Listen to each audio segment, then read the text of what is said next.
आजकल बाज़ार में आप देख रहे हैं कि तंबाकू कई रूपों में आया हुआ है। नाम तो शायद हम उन गुटखों का, उन तंबाकू का लेंगे तो शायद सब नाम ले नहीं पाएंगे। दिलबाग हो गया, शिखर हो गया, रजनीगंधा हो गया, पता नहीं तमाम सारे इतने प्रकार के गुटखे आ गए हैं बाज़ार में, इतने प्रकार के तंबाकू आ गए हैं जिसका कोई जवाब नहीं। लेकिन क्या हमने इनके बारे में कभी सोचा है कि यह हमारे जीवन को किस रूप से प्रभावित करता है? नाश करने में जो सपोर्ट करे, नाश करने के मामले में जो साथ दे, उसे ही नशा कहा जाता है। कई लोग बोलते हैं कि हम उन गुटखे का सेवन केवल मुंह में चबा करके बाहर थूक देते हैं। उन लोगों से मैं ये प्रश्न करना चाहूँगा कि क्या आप धतूरे का फल चबा करके थूक देंगे? क्या बाज़ार में जो केमिकल्स बिकता है, कई ऐसे ऐसे विषाक्त केमिकल्स है जो आपके जीवन को मौत के घाट उतार देगा, क्या आप उनको चबा करके थूक देंगे? क्या आप चूहे मारने के जो दवाई है या जो सल्फास है, जो जहर की गोलियां हैं, क्या उनको आप चबा करके थूक देंगे? नहीं, इसका कुछ अंश आपके शरीर में चला जाता है और वह अंश अपना पूरा प्रभाव दिखाता ही है। जिस प्रकार से हमारे पैर के अंगूठे में दर्द होता है या हाथ की अंगुली में दर्द होता है और हम केमिस्ट से जो दवाई लेकर के आते हैं, जो टैबलेट लेकर के आते हैं, उनको मुंह से सेवन करते हैं और उसका प्रभाव उस दर्द वाले स्थान तक पहुंचता है, तभी जा कर के उस दर्द से हमें छुटकारा मिलता है।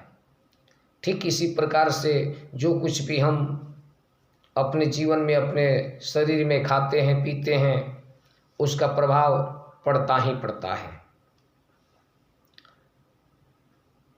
तो मैं आपको समझा दूं कि ये गुटखे का कुछ अंश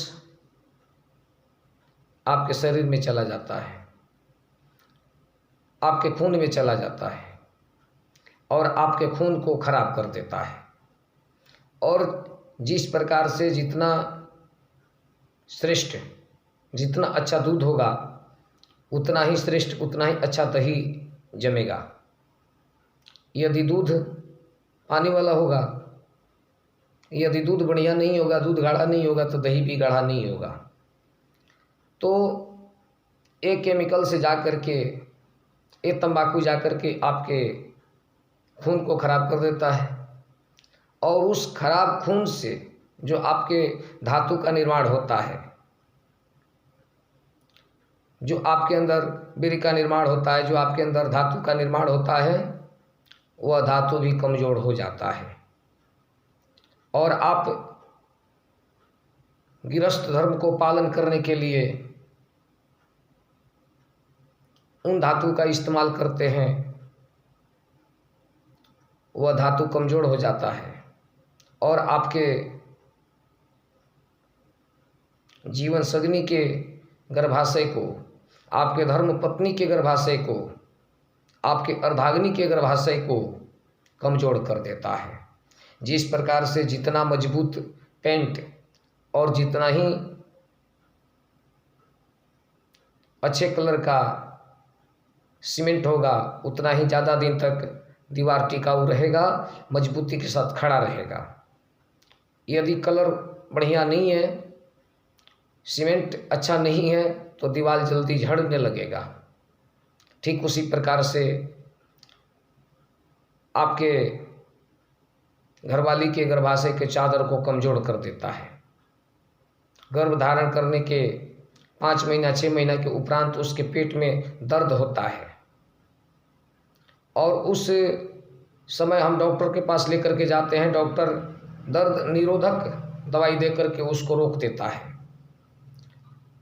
जब डॉक्टर देखता है कि अब इनका जेब खाली होने वाला है, तब कहता है कि जच्चा बच्चा दोनों खतरे में है, और आप 7वें महीने के आसपास में अपने औरत को एडमिट कराते हैं हॉस्पिटल में। अपने ही इन हाथों से हस्ताक्षर करते हैं, साइन करते हैं। वहाँ एक फॉर्म होता है, उस फॉर्म पे साइन किया जाता है। वो साइन इसलिए किया जाता है कि यदि ऑपरेशन के दौरान आपके घरवाली को कुछ हो गया तो आप उस डॉक्टर के ऊपर कोई आरोप नहीं लगा पाएंगे, और आपके औरत के कई परत चमड़ा काट करके फाड़ करके वहाँ से संतान को निकाला जाता है, बच्चे को निकाला जाता है। वह बच्चा समय से पहले होता है, इसीलिए कमज़ोर होता है। उसको शीशे के मशीन में रखा जाता है, जिसका एक दिन का खर्चा 7,000 8,000 कहीं कहीं 10-10 हज़ार रुपया पड़ता है। इसके बाद 2,000-2,500 का रोज़ वहाँ दवाई देना पड़ता है।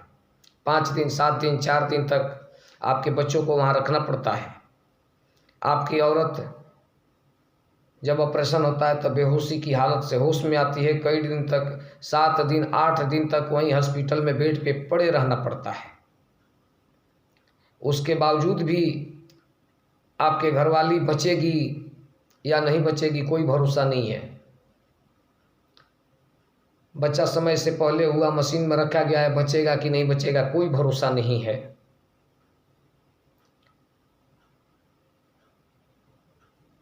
तो इस गुटखा को खा करके, इस तंबाकू को खा करके, इस नशीले पदार्थ को खा करके हम अपने जीवन को ही तो बर्बाद कर रहे हैं।